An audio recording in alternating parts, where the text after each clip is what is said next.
ek het, ek sê in Pretoria. Ek ken die manna broer, want dit is 'n superfood as ek dit reg het. Baie nice produk, ja. Ek dink by haar hoor, moet jy alkalies wees of moet jy neutraal wees? Ja, eerder alkalies as suiker. Meer alkalies. Begin nie mif as jy te alkalies raak. Jy gaan mif as jy te lank suiker. Right, so my fokus is maar eintlik finansiële dienste, maar meer gefokus op alternatiewe modelle. Ferdy en ek kom 'n lang pad saam.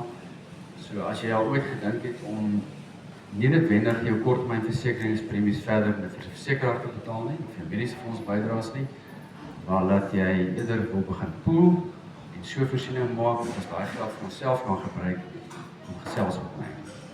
Dis die kort en lank. So ons het stelsels ontwikkel om dit te doen en ons het ook 'n koop gestig wat reeds begin doen op 'n klein skaal. En ek dink ons eerste podcast gaan volgende week uitgaan. Ons gaan op die groep sit. Dis almal op die groep, né? Ja. So ek moet gesels gerus met my daaroor. Wat dis dit eintlik vir nou. Daar's klomp ander goed, maar dis kan ons 'n ander dag hanteer.